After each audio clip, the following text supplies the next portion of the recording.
उसकी कमी भी जानते हैं, और साथ साथ में उसकी विशेषता को भी हमने देखा।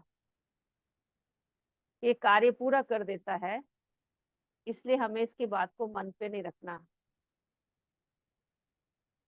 तो बाबा ये कहता है कि किसी बच्चे में कोई कमजोरी है, लेकिन उसके अंदर एक उसकी विशेषता भी है। अगर किसी में 99 वीकनेसेस हैं, तो एक तो अच्छा ही है। तो आपने देखा होगा, बाबा ने एक मुरली में कहा था कि जो ब्राह्मण बच्चे हैं, उनकी एक विशेषता क्या है कि उन्होंने बाप को पहचान लिया। दुनिया में इतने बुद्धिजीवी होने के बाद भी उन्होंने भगवान को नहीं पहचाना। और बाबा ने जो पवित्रता की प्रतिज्ञा कराई, उन्होंने बाप के द्वारा बताए गए नियम को अपने जीवन में धारण किया। ये उनका मुख्य गुण है। आजकल के जमाने में पवित्रता को लोग बहुत मुश्किल मानते हैं। तो बच्चे वो कुछ नहीं कर रहा, पवित्रता का सहयोग तो दे ही रहा है ना। इसलिए उस आत्मा की विशेषता को देखो। तो टॉलरेंस कब आती है? जब एक्सेप्टेंस है। हर एक को हम एज इट इज एक्सेप्ट करें, एज इट इज, यानी जैसा है। उसकी कमियां भी हम जानते हैं, लेकिन उसके अंदर कुछ विशेषताएं भी हैं। अगर हमने उसकी विशेषताओं को अपने जीवन में देख लिया, तो आप देखेंगे आप हमारा उस आत्मा के प्रति प्यार बढ़ेगा। फिर भगवान ने इसका चुनाव किया है, इतनी ऊंची शक्ति के द्वारा ये सिलेक्टेड आत्मा है। तो अगर मुझे आता है कि इससे अच्छा तो अज्ञानी अच्छे हैं, ये कैसा ज्ञानी है, इसके संस्कार तो बड़े अजीब से हैं, क्या ये देवता बनने वाली आत्मा है, क्या ये देवकुल की आत्मा है? पता नहीं कैसे कैसे लोग ज्ञान में आ जाते हैं। बाबा भी ऐसी आत्माओं को कुछ नहीं कहता है, लेकिन बाबा जानता है कि इस आत्मा का भविष्य क्या है। तीनों कालों को जान करके बाबा उस बच्चे को प्यार देता है, उसको आगे बढ़ाता है, उसको सस्टेनेंस देता है। तो अगर हमारे अंदर ये भावना आई, तो इसका मतलब हमें भगवान के चुनाव में संशय है। तो आप ये कोशिश करेंगे कि हर आत्मा के अंदर विशेषता क्या है।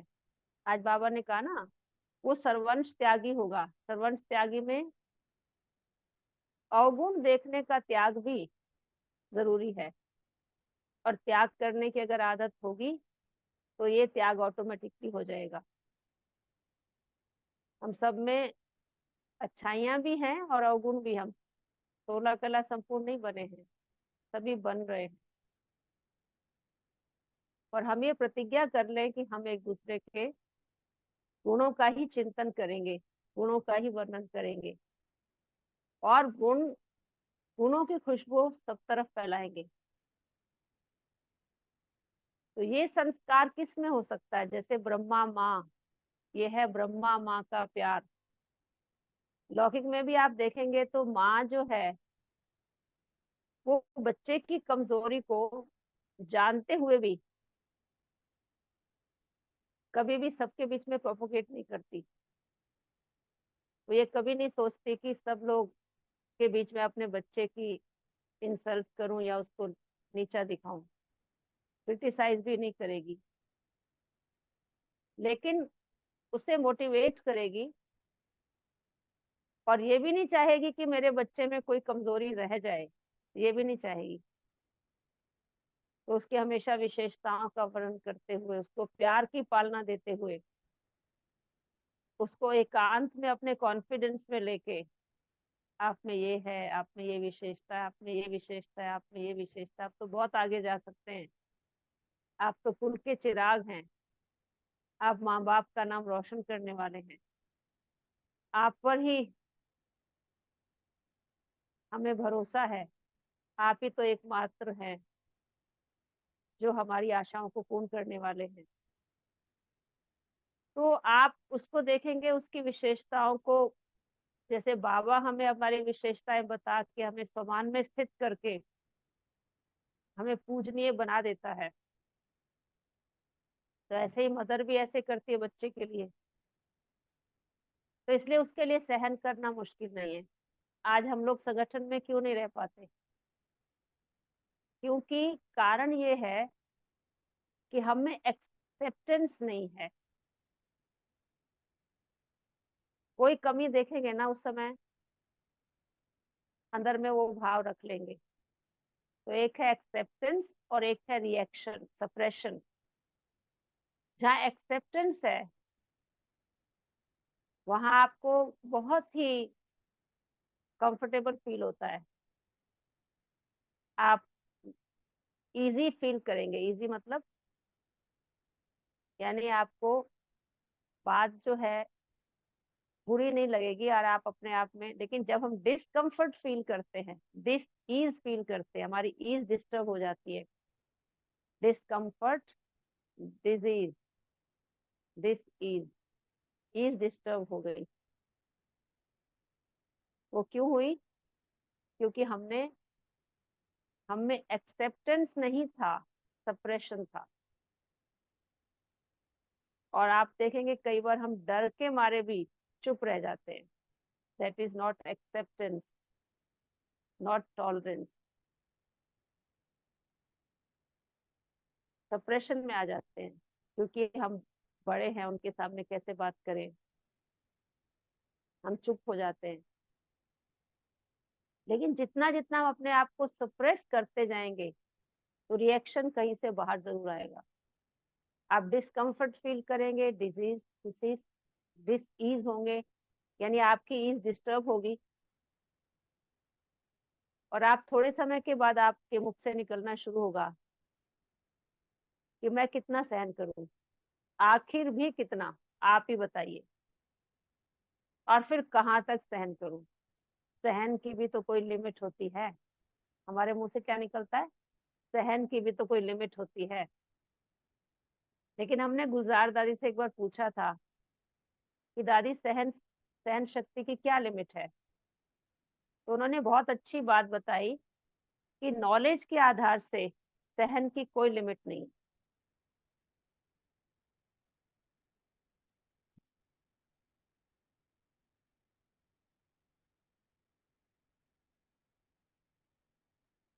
दीदी आप म्यूट हो गए।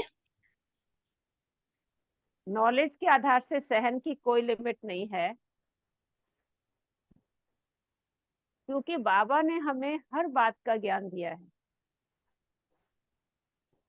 बच्चे, बाबा ने ये भी ज्ञान दिया कि बच्चे, हर आत्मा एक जैसी नहीं हो सकती।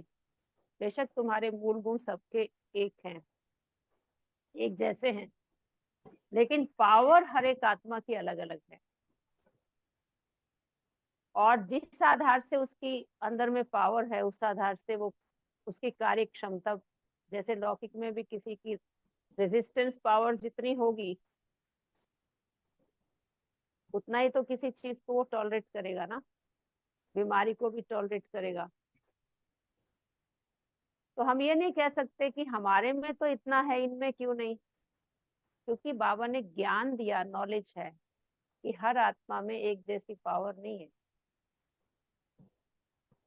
हर माँ जानती है कि मेरे बच्चे में, इसमें तो बचपन में इसका जन्म इन परिस्थितियों में हुआ था, इसका वजन भी काफी अच्छा था और इसने अपने पूरे नियम और संयम का पालन करके अपने आप को शक्तिशाली बनाया है। लेकिन ये बच्चा तो ग्लूकोज से पला है, आगे बढ़ा हुआ है। और इसने कभी एक्सरसाइज नहीं की, भोजन ढंग से नहीं खाया। हालांकि पेरेंट्स बोलते रहे लेकिन बच्चे ने ध्यान नहीं दिया। तो मदर जानती है हर एक बच्चे का स्टेमिना क्या है, फिजिकल पावर कितनी है, बौद्धिक क्षमता कितनी है। तो वो एक बच्चे का दूसरे बच्चे से कंपैरिजन नहीं करती है, ना ही उनको आपस में एक को तारीफ करके दूसरे को लो फील होने देती है, ना ही क्रिटिसाइज करती है। लेकिन प्यार से दोनों की अलग अलग पालना करती है। और पालना कौन कर सकता है? जिसमें मैटरनल अफेक्शन होगा, जैसे ब्रह्मा बाबा में मैटरनल अफेक्शन था, इसलिए कहा गया था ब्रह्मा माँ का ज्ञान। ये है ब्रह्मा माँ का ज्ञान, ब्रह्मा माँ है हमारी। तो माँ में पालना का संस्कार होता है। तो हम पहले पहले ये मैटरनल लव दें सबको। और मैटरनल लव का मतलब क्या हुआ कि अनकंडीशनल लव। ये नहीं है कि ये तो मेरे साथ अच्छा करता है तो मैं इसके साथ अच्छा करूँ, नहीं करता तो मैं तो इसको देखना भी नहीं चाहती। हर आत्मा की बात को हम लेट गो करें। Let go. लेट गो का मतलब क्या हुआ कि किसी की कोई बात मन चित पे ना रखें। समझो किसी ने कुछ कह दिया है, अगर आपने उसकी बात को मन पे रख लिया तो रिश्तों में गांठें पड़ जाएंगी। तो बाबा ने इस पर भी ज्ञान दिया, बच्चे नॉलेज को यूज करो। बात को इतनी अकल है कि वो आती है और फिर चली जाती है। और वो कहती है मैं अभी जब आई ना आपके बीच में, 5,000 साल के बाद दोबारा आऊंगी। सेम बात इसके द्वारा, इसके मुख से जो निकली है कि 5,000 साल के बाद दोबारा मैं फिर से आऊंगी। लेकिन हम उस बात को पकड़ के रोज रोज चिंतन चलाते हैं और अपने मन की शक्ति को घटाते हैं। अपने मन की शक्ति घटाते हैं, इसने मेरे साथ ऐसा किया, इसने ऐसा किया, इसने ऐसा किया, उस दिन ऐसा किया, एक हफ्ता पहले ऐसे किया, एक महीना पहले ऐसे किया, पिछले साल भी इसने ऐसे किया, बचपन मेरे साथ ऐसा किया। मतलब लंबे समय तक हम याद रखते हैं। तो जितना जितना जितना जितना हम उस बात को सोचते हैं, चिंतन करते हैं, मनन करते हैं, तो आप देखिए हम अपनी आत्मा की शक्ति को घटा रहे हैं। यानी हमारी आत्मा की शक्ति क्षीण होती जा रही है और उस आत्मा के प्रति हमारा कर्म बंधन बढ़ता जा रहा है। लेकिन बात आई और गई। मालूम है कि 5,000 साल पहले भी ये बात आई थी। देखो ब्रह्मा बाबा को कितना कुछ अपोजिशन हुआ, यहाँ तक कि इतना हद तक कि बाबा को जो श्रवण त्यागी की बात कही गई कि लौकिक में बाबा की इतनी मान्यता थी कि राजा लोग भी बाबा के आगे नतमस्तक होते थे। एक राजा ने बाबा को कह दिया था, लक्कीराज बाबू भगवान से बड़ी भारी गलती हो गई है। उदयपुर के महाराजा ने जब दरबार लगा था कि उससे इतनी भारी गलती हो गई है, उसने हमें राजा बना दिया, आपको प्रजा में रखा, उसे राजा तो आपको बनाना चाहिए था। राजा वाला हर एक गुण आपके अंदर है। ये कह के वो बाबा के आगे झुक गया। लेकिन बाबा ने मुस्कुरा के कहा कि भगवान से कभी गलती नहीं होती है, तो जो हुआ है बहुत अच्छा हुआ है, एक्यूरेट हुआ है। और ये बात तो बाद में समझ में आई कि इनको कलयुग का राजा नहीं बनना था, इनको तो सतयुग का विश्व महाराजन बनना था। अब इतना सत्कार इन्हें मिला लौकिक में, सामाजिक लाइफ में देखो, पारिवारिक लाइफ में देखो, इनकी बहू इन्हें भगवान देखती थी। इनकी अ, लौकिक पत्नी यशोदा लिटरली पति को परमेश्वर मानती थी और इनकी आरती उतार के इन्हें कहीं बाहर जाने देती थी, जैसे आप एक देवता की आरती उतारते हैं। समाज में, रिश्तों में इतना सम्मान। बिजनेस में बाबा ने अपना ऑनेस्टी को बरकरार रखते हुए इतना अच्छा बिजनेस किया। उसके बाद बाबा का बनने के बाद बाबा को कितनी गालियां खानी पड़ी, कितनी डिफेमेशन मिली। कभी कभी तो बाबा मुस्कुरा के कह देते थे कि रास्ते जाते ब्राह्मण फंस गया। अच्छा भला मैं जा रहा था, बाबा ने कैसे अपना बना लिया। फिर बाबा को नशा था कि मैं ये बनूंगा, श्री कृष्ण बनूंगा। तो किसी मूर्ति को किसी पत्थर को जब छेने हथौड़े का प्रहार से उसको जितना बारीकी से तराशा जाए उतनी सुंदर मूर्ति बनता है। मुझे तो श्री कृष्ण समान बनना है। ये नशा था। तो इतना ऑपोजिशन सहन किया बाबा ने। किया कि नहीं सहन किया? और ऐसे सहन किया जैसे कुछ है ही नहीं। आपको बताया था कि न्यूज़पेपर में भी बाबा के अगेंस्ट बहुत कुछ आ गया, और वो भी पवित्रता के खिलाफ। जो बाबा पवित्रता का अवतार था, बच्चों के मन में आया कि बाबा हम इनको छोड़ेंगे नहीं। बाबा ने कहा नहीं बच्चे, अब जो भी हुआ है न्यूज़पेपर में चला गया है, लोगों तक मैसेज जा चुका है। अब आपको केवल एक ही बात लिखनी है। एडिटर के नाम पत्र लिखो और उसमें लिखो निंदा हमारी जो करे मित्र हमारा, तो दिस इज टॉलरेंस। यानी कितना बड़ा बाबा का देहाभिमान का त्याग था, कितनी सरलता थी, कितना डेडिकेशन थी। मतलब पूरा प्रभु समर्पण, पूरी तरह से सरेंडर। तेरा भाना मीठा लागे तो तुझे पसंद तो मुझे पसंद। मजबूरी से नहीं, प्यार से, मोहब्बत से। जहां मजबूरी होगी, डर होगा, वहां ही ये दो बातें आती हैं, डिस्कम्फर्ट, डिस ईज।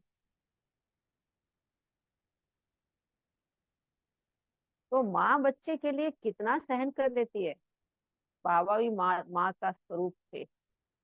कितना सहन कर लेती है वो। मैंने कहीं पढ़ा था कि एक एरोप्लेन में एक बहन यात्रा कर रही थी, तो उसका बच्चा उसकी गोद में था। तो वो बहुत ही ज्यादा मदर को कि गोद में लेटे लेटे टांगे मार रहा था। कभी बाल पकड़े, कभी नाक पकड़े, कई बार टांगे उछालता रहे, कभी कान पकड़े। तो एक पास बैठे सज्जन ने कहा कि भाई ये बच्चा कितना शरारती है, कितना परेशान कर रहा है अपनी माँ को, इससे क्यों कर रहा है, टांगे क्यों मार रहा है तुम? तो माँ ने मुस्कुरा के कहा मेरा बेटा टांगे थोड़ी मार रहा है, मेरा बेटा तो साइकिल चला रहा है। क्या था? मेरा बेटा, मैटरनल अफेक्शन। उसकी हर बात उसे अच्छी लग रही है। तो जहाँ अनकंडीशनल लव है वो तो केवल मदर के पास ही होता है। बच्चे की तरफ से कोई भी रिस्पॉन्स आए, मदर ने उसको प्यार देना ही है। बच्चा अगर माँ का शीश भी उतार के कहीं ले जाए तो भी मदर कहेगा बेटा चोट तो नहीं लगी। मदर का अनकंडीशनल लव। तो मैं जगदम्बा माँ, अपनी शक्ति का आवाहन करो। केवल दो बच्चों की माँ नहीं हूँ, जगत की माँ हूँ। जब दो बच्चों की माँ की बात आ जाती है, दो बच्चे, चार बच्चे, पांच बच्चे, तो मेरे बच्चे को तेरे बच्चे ने ये किया, मेरा बच्चा ये है, तेरे बच्चे ने उसके साथ इस तरीके का व्यवहार किया। तो जहां मेरा तेरा आ गया, वहां फिर बेहद का मातृत्व भाव नहीं आएगा, वहां सहन का भाव भी नहीं आएगा। माँ बच्चे का करियर बनाने के लिए बहुत कुछ सहन करती है। आप सभी मदर्स हैं, जानते हो। प्यार से पालना देती है। और जब वो बड़ा हो जाता है, चाहे हो सकता है उसे ना भी पूछे, तो उसे खुशी मिलती है कि मैंने अच्छी पालना दे के बच्चे को एक स्टेटस तक पहुंचाया। अब मेरा बच्चा सेल्फ सपोर्टेड हो गया है, अब मैं निश्चिंत हूँ। ऐसे हमारा भाव सबके प्रति हो। तो सबसे पहले मुझे अपनी माँ बनना है, अपनी प्यार से पालना करनी है। कई बार हम अपने भी प्यार से पालना नहीं करते हैं, अपने आप को कोसते रहते हैं,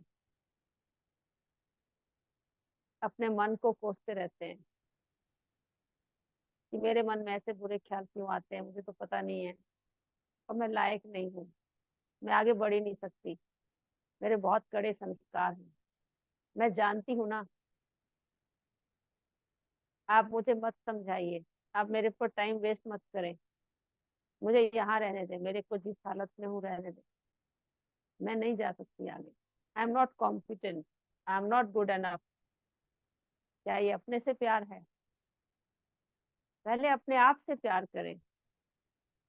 भगवान ने मेरा चयन किया है, भगवान ने मुझे अपना राइट हैंड बनाया है, भगवान ने मुझे अपनी आंखों का तारा बनाया है, अपने मस्तक की मणि बनाया है, अपना साथी बनाकर मेरा मान बढ़ाया है, मुझे विश्व ड्रामा की स्टेज पर सबके आगे खड़ा किया है, और मैं बाबा के गले का हार हूँ। जो भी आप सामान ले सकते हैं ये सब बाबा ने दिए ना, वो अपने आप को देके अपने आप को प्यार करो, नरिश करो। जब अपने मन को अच्छा पालना देंगे, आपका मन शक्तिशाली होगा। अगर माँ शक्तिशाली है तो बच्चे को भी पालना देगी ना। अगर माँ ही शक्तिशाली नहीं होगी तो बच्चे की पालना कहाँ से होगी? तो शक्तिशाली का मतलब कि अच्छा भोजन दें, एक्सरसाइज करें और अच्छा ज्ञान सीखें। तो मैं अच्छा भोजन का मतलब पॉजिटिव एंड पावरफुल, रोज रोज अपने को अच्छा डोज दो ज्ञान का। ऐसी ऐसी शक्तिशाली बातें पढूं, अध्ययन करूं, देखूं, सुनूं, चर्चा करूं, तो ये भोजन मेरे मन को शक्तिशाली बनाएगा। और रोज और हर बार इसका चिंतन करती रहूं, केवल भोजन स्वीकार नहीं करूं, आत्मा की डाइट, पर चिंतन के माध्यम से इसको डाइजेस्ट करूं और अपने सिस्टम का एक हिस्सा बनाऊं। तब मैं शक्तिशाली बनूंगी ना।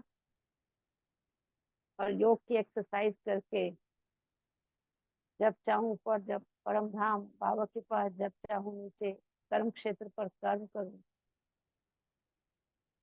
मेरा मन इतना फ्लेक्सिबल हो जाए, जिस डायरेक्शन में जितना समय ले जाना चाहूं ले जा सकूं। ये अपना ध्यान रखना है, ये अपनी मन की माँ बनना। मन भी बच्चा है, अपना ध्यान रखना है। इसे एक्सेप्टेंस है, रिएक्शन तो नहीं है हर बात में, रिजेक्शन की एनर्जी तो नहीं दे रहा है। क्योंकि अगर मेरे में किसी प्रकार का रिएक्शन है, रिजेक्शन है, आलोचना का भाव है दूसरी आत्मा के प्रति, इसका मतलब मैं अपनी माँ नहीं बनी, मैंने अपने बच्चे की पालना अच्छी नहीं की। जब मैं अपनी माँ नहीं बनी तो दूसरे की कैसे बनूंगी? तो कोई कहता है ना कि मैं तो इसके पास नहीं जाऊंगा क्योंकि पता नहीं कैसे रिएक्ट करेगा ये।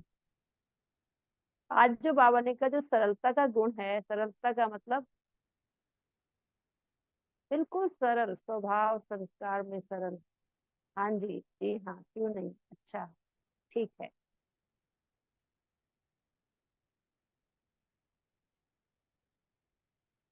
ऐसे सरलता का भाव आए,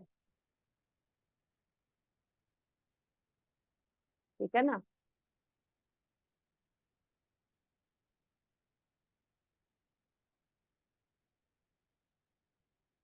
ऐसे सरलता का भाव आए मतलब सरल नेचर हो, कॉम्प्लिकेटेड ना हो। हम किसी भी, अगर मैं, हमारा स्वभाव सरल है, मैं सरल हूँ, तो परिस्थितियां सरल हैं। हमारी दिनचर्या सरल हो जाएगी, हमारे संबंध में सरलता आ जाएगी, संपर्क में सरलता आएगी, व्यवहार में सरलता आएगी। अब बाबा ने कहा सरलता का मतलब ये नहीं है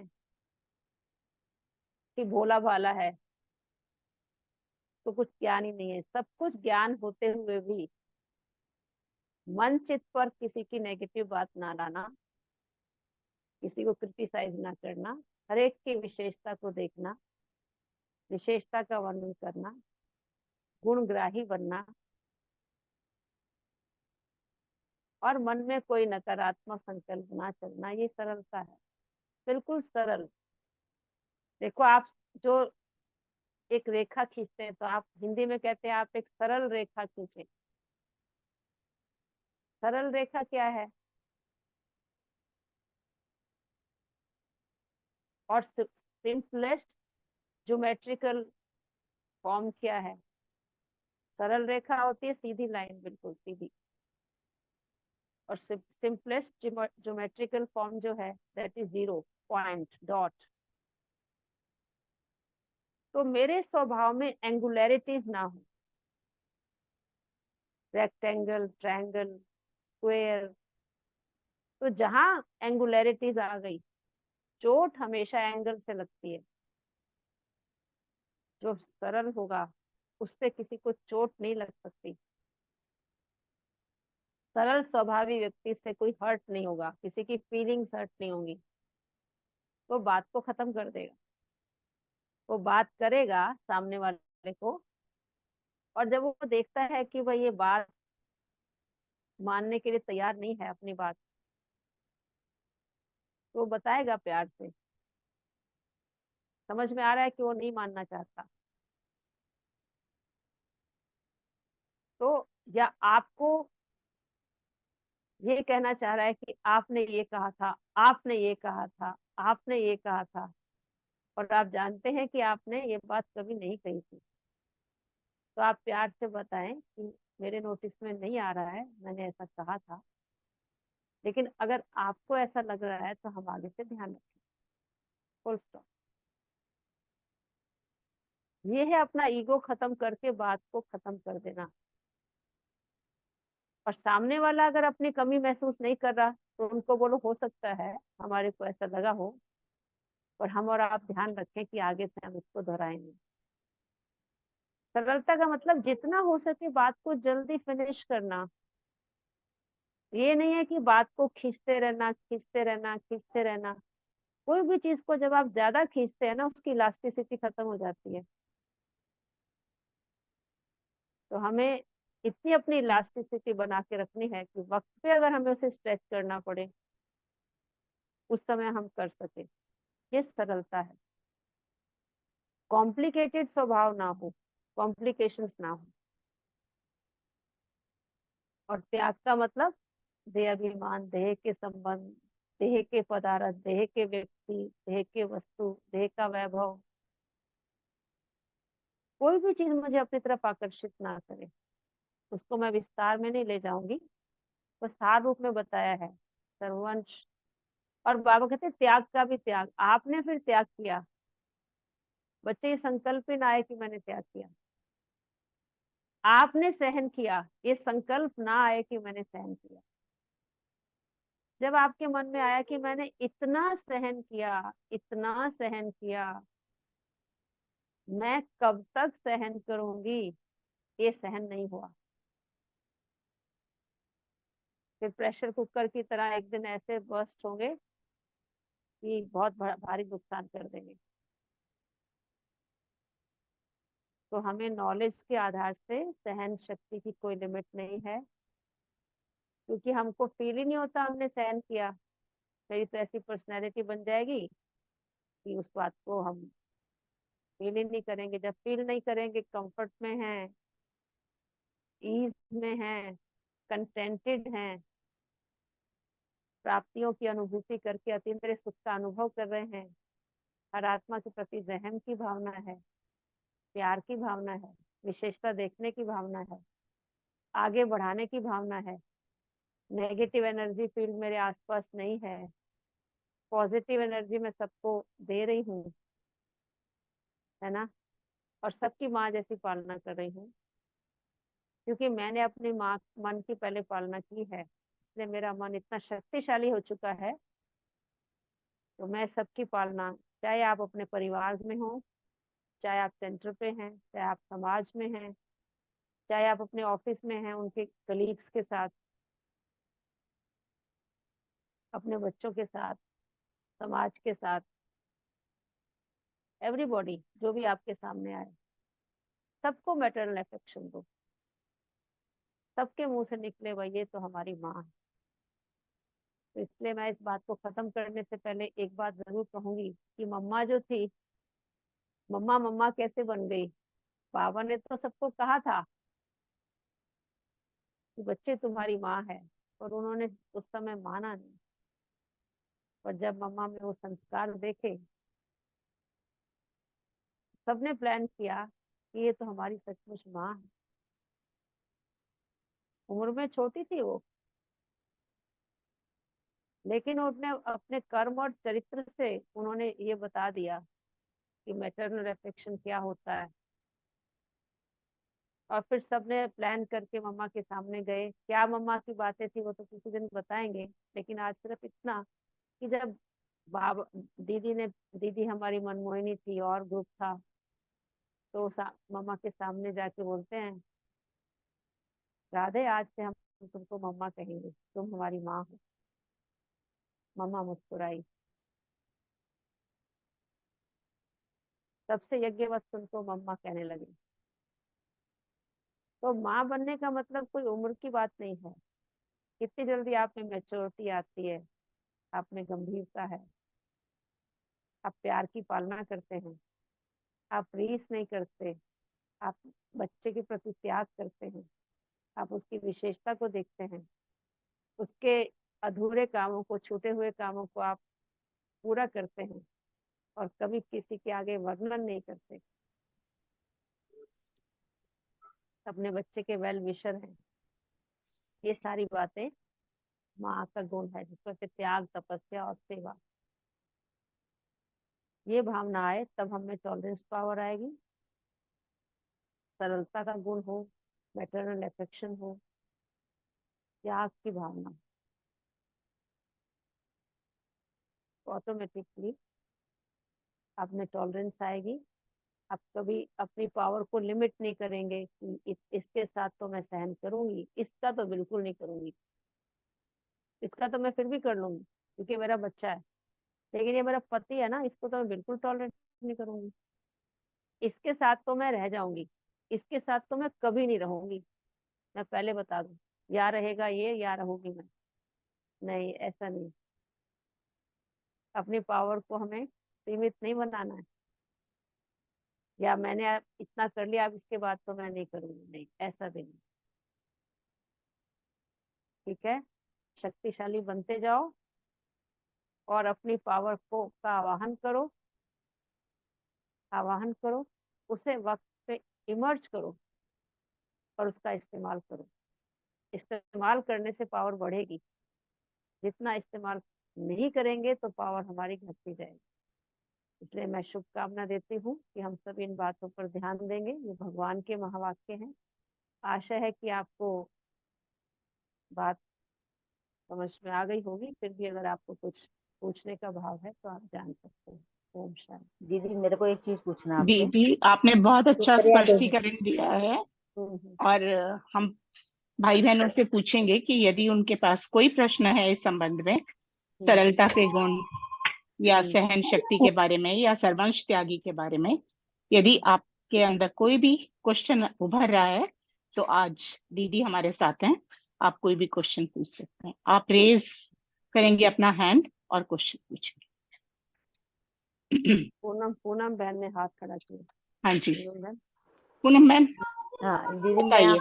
मैं आपसे ये पूछ रही थी कि जैसे इसमें बाबा ने कहा है कि निरंकारी का मतलब ही है सर्वस्व त्यागी। तो वही जो आपने जैसे समझाया कि त्याग का भी वो ना हो हमारे मन त्याग, में, त्याग का भी है ना। त्याग करना। त्याग का भी त्याग करना कि मैंने ये त्याग किया, मतलब ये भी अहंकार, ये इससे भी हमें ना हो कि मैंने आज ये चीज छोड़ी, मैंने आज ये किया, वो बिल्कुल। भी नहीं आए। ठीक।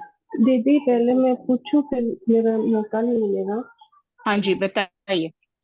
दीदी जैसे मैं ना अपने यूजर से कुछ भी पूछती हूँ ना, तो उन्होंने पवित्रता के लिए कहते हैं कि तुमने ये पूछने का हक खो दिया। तो जैसे मुंह सुझा लेते हैं कुछ भी, मतलब जैसे राखी में चल जाऊं कि हम मायके पूछ रही थी तो फिर है ना गुस्सा होने लग गए। तो जैसे मैं बाकी तो सब बातें पूछ के करती हूँ, सब बातें मानती हूँ, लेकिन पवित्रता के लिए तो मैं नहीं वो कर सकती ना, तो वो गुस्सा रहते हैं अंदर ही अंदर।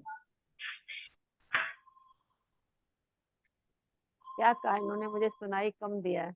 दीदी इन्होंने कहा है कि मेरे पति पवित्रता के लिए मुझे बहुत परेशान करते हैं, बाकी सारी बातें मैं उनकी मानती हूँ, हम्म, लेकिन पवित्रता का जो गुण है उसे मैं रखना चाहती हूँ, लेकिन मेरे पति उसमें सहयोगी नहीं बनते। कोई बात नहीं। हमें ये आज के बाद सोचने की बजाय कि मेरा पति मेरा सहयोगी नहीं बनता है, क्योंकि उन्हें तो पवित्रता के महत्व का भी ज्ञान नहीं है, और वो अपना अधिकार ये मानते हैं कि भाई अगर हमने शादी की है तो ये तो हमारा अधिकार है। आप इसे पवित्रता शब्द कह के हमें अपने से दूर क्यों करती हैं? जो भी भाव उसका होगा, लोग इसी को पवित्रता मानते हैं, इसलिए वो तो ज्ञानी नहीं है, उनका कोई दोष नहीं है। और हमारे मन में ये भाव भी नहीं आना चाहिए कि वो हमें सहयोग नहीं देते। लेकिन हमें अपना स्वरूप इतना अच्छा दिखाना है, जितनी जितनी हम अपने अपने मन में सदा सोच लें कि मैं इस प्रकार से अपने आप को बनाती जाऊंगी कि मेरे स्वरूप से उन्हें एक साधारण नारी का साक्षात्कार ना हो, वो समझे कि ये तो देवी है। तो जैसे देवियों के प्रति कितना भी कोई व्यक्ति कैसा भी होगा, वो उनके आगे पवित्रता का भाव रखता है और नतमस्तक हो जाता है और अपनी कमियों का एहसास करता है। ऐसे धीरे धीरे अपने आप ये होगा। और ये बहुत सारे मिसाल हमारे पास हैं। आज तो मैंने सिर्फ आपको आउटलाइंस दी हैं, जिन्होंने अपनी अंदर की शक्ति को बढ़ाया। मैंने आपको शायद एक बार बताया भी था कि एक विदेशी कपल था, उसमें से उसकी युगल ज्ञान में चलती थी, खुद वो ज्ञान में नहीं था और शायद ज्ञान को मानता भी नहीं था या परिचय भी नहीं था। और उसने अमृत वेले के महत्व को जाना, जो उसकी युगल थी। तो वो क्या करती थी, आधे रात को उठ के उसने बाबा का होल्डिंग ज्योति का अ, यानी कॉस्केट ले रखा था शिव बाबा का। वो क्या करती थी, उसको आधी रात में अलग से बैठ के कुर्सी पे सामने बैठ के योग करती थी। और इतना शक्तिशाली, मैं दुर्गा हूँ, मैं शक्ति हूँ, बाबा की सर्व शक्तियां मुझ में समाहित हो रही हैं, जैसा भी उसने संकल्प किया होगा। और रोज रोज रोज रोज बाबा को इतना याद करती थी। धीरे धीरे उसने महसूस किया कि उसका जो युगल है उससे कहने लगा कि आप ऑर्डिनरी मुझे नहीं लगते हैं, यू आर अ डेटी। मुझे एक साधारण महिला का स्वरूप आप में दिखाई नहीं देता। तो उसने कहा आप क्या करते हैं? उसने कहा कि मैं तो मेडिटेशन करती हूँ। बोला आप कहाँ जाती हैं? वो उनको आश्रम में लेके आ गई। और वहां जाने के बाद जब उसने सभी बहनों को देखा कि तो सचमुच साक्षात देवियां हैं, धीरे धीरे उसने बात बाबा के ज्ञान को अंडरस्टैंड किया और उसने पवित्रता की प्रतिज्ञा की। तो कहने का मतलब है कि बार बार हम किसी से बताएं, लेकिन हम इतना शक्तिशाली स्वरूप बना लें, जो बाबा के नियम है उसको संयम से अपनाएं और दिल से बाबा को कहें कि बाबा कुछ भी हो जाए, मुझे पवित्रता के व्रत की बहुत, इस व्रत की पालना करनी है, और चाहे मेरे को कुछ भी सेक्रीफाइस करना पड़े। तो जब आप इस प्रकार की स्पिरिट रखेंगी तो आप देंगी बाबा आपका साथ अवश्य दे। पर उसके लिए ये भावना मत रखो कि मेरा पति मुझे सहयोग नहीं देता। ये मानना है कि वो आत्मा बहुत सहयोगी है और उससे शायद इस बात का ज्ञान नहीं है। तो मुझे अपने कर्म से उसे पवित्रता की महत्वता बतानी। ठीक और है। किसी का कोई प्रश्न है? किसी और का कोई प्रश्न है? और तो दीदी लग रहा है कि सभी बहुत संतुष्ट हो गए हैं, आपने इतने विस्तार में जो बताई हैं बातें। हम्म, और जो एंगुलैरिटी के बारे में जो आपने बताया, वो मुझे पॉइंट इतना टच किया है हम्म, कि कभी बुद्धि में भी नहीं था कि ये भी सरलता की परिभाषा हो सकती है। सरल तो सिंपलेस्ट ज्योमेट्रिकल फॉर्म जो है, that hmm. Is a hmm. Dot and dot point. हाँ, ये बात फिर मैंने एक सेकंड में ऑब्जर्व करी कि हम्म, एक्चुअली जो टेबल भी होते हैं हमारे घर में, या हम्म, चेयर्स होती हैं, या कोई भी फर्नीचर होता है, तो हम्म, उनके कॉर्नर जो हैं वो हमको लग जाते हैं। हम्म। तो आपकी बात बिल्कुल वहां पर सार्थक अभी सिद्ध हो गई। हमारे यहाँ भी टेबल सारे कॉर्नर से शीशे टूटते जा रहे थे। तो मैंने, क्योंकि मैं तो मार्केट जाती नहीं हूँ, भाई बहनों हाँ। को ही बोलती हूँ। तो मैंने कहा भाई इसका कोई समाधान भी है, ये आए दिन शीशे इसके टूटते हैं, कॉर्नर से चोट भी लगती है। हम्म, तो उसने कहा हाँ दीदी आजकल एक सॉफ्ट सा फॉर्म मिलता है कॉर्नर का, और वो हाँ, वो थोड़ा सा इस फॉर्म में होता है कि सर्कुलर है। हाँ यानी कि गोलाकार फॉर्म में होता है बाहर हाँ से। जी। तो वो ना तो चोट देगा और ना ही किसी चीज को टूटने देगा। हाँ, तो वही जो आपने फॉर्म बताई कि हाँ सर्कुलर हाँ। फॉर्म जो है वो सबसे बेस्ट है। हम्म, और सरल रेखा, एक सीधी रेखा जो आपने बताया, मतलब हम्म, उसमें कोई एंगुलैरिटी नहीं है। This is a very good point, और मुझे हम्म। बहुत अपील किया। थैंक यू दीदी, शुक्रिया थैंक आपका कि आप आए और इतने स्पष्टीकरण से आपने हमें सब कुछ थैंक यू। समझाया। ओम शुक्रिया शांति। थैंक यू बाबा, दीदी। शुक्रिया शुक्रिया बाबा। बाबा। मैं तो आज तो शुक्रिया मुझे बाबा। क्या है कि कल तक हमारा प्रोग्राम था, तो मेरे को सचमुच तो प्रोग्राम नॉर्मली हमारे को सवेरे आता है, मैं व्हाट्सएप में ही भेज देते हैं। हाँ फिर आज जी। शायद शाम तक कोई मैसेज नहीं आया था, लेकिन फिर अच्छा। बाद में आया शाम को, मेरे कल 5 साढ़े 5 के बाद। तो अचानक मैंने देखा और मुझे याद भी आया। मैंने हाँ। कहा अच्छी बात है, फिर मैंने थोड़ा चिंतन, मुरली पढ़ के जो आप लोग पढ़ते हो हाँ जी। मैं थोड़ा वैसे तो चिंतन किया। वैसे तो दीदी आपके लिए मंडे रखा ही हुआ है, आपने कहा था हाँ कि नहीं वो मैं अलग थोड़े बात दिन। है, फिर भी एक लेकिन वो एक्सेप्ट आता है ना सवेरे आ दीदी के जाता पास। है। हाँ। वो वहाँ शिवानी बहन के चक्कर में बिजी होगी, मिनी बहन भूल गई होगी। कोई हाँ बात नहीं, इसमें कोई बड़ी बात नहीं नहीं, नहीं है। कभी हाँ। कभी हो जाता है, मैं हाँ, बता हाँ, भी ध्यान हो नहीं देती रहता जाता ना, है। ध्यान नहीं रहता ना कई बार, कोई बात ध्यान नहीं नहीं दीदी, रहता। और चित्रा बहन ने मुझे मैसेज भी कर दिया था कि आप पोस्ट कर लेना। बहुत अच्छा, thank you very much, thanks thank to thank you. You all. दीदी। ओम थैंक यू शांति। So thank you much. दीदी। थैंक योग यू। भी कराएंगे। दीदी योग भी कराएंगे। दीदी 5 मिनट्स के लिए योग करा दें सब आत्मा साइलेंस में करेंगे ना? जी दीदी, ठीक है जी दीदी, दीदी। आप जी एक जी संकल्प साइलेंस दे में। दीजिए, हम लोग साइलेंस में करेंगे। साइलेंस ही करें। एक संकल्प दे दीजिए दीदी। हम्म। ओम शांति।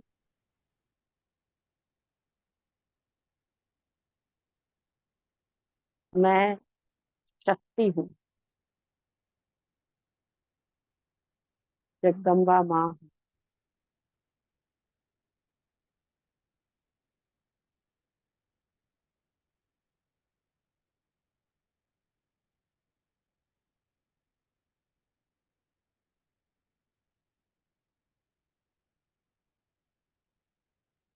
शालिनी बहन, थोड़ा सा म्यूजिक दे दीजिए, मैं सॉफ्ट म्यूजिक। आत्मा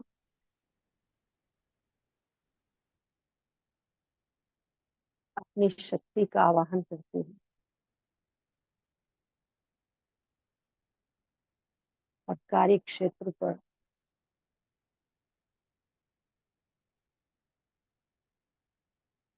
जो भी आत्मा मेरे संबंध संपर्क में आ रही है,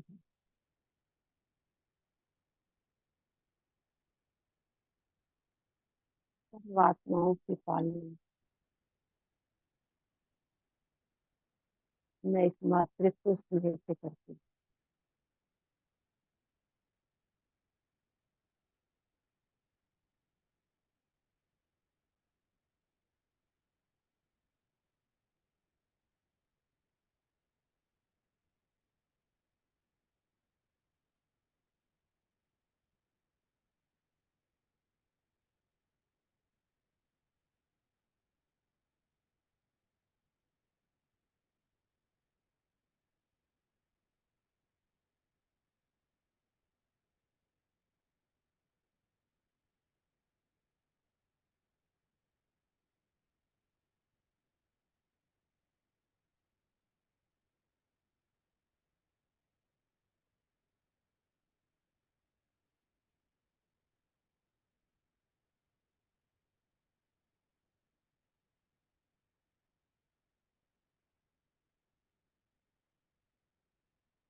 ओम शांति। ओम शांति दीदी, ओम शांति। शुक्रिया आपका हमें शांति इतनी शक्ति और शांति से भरने के लिए।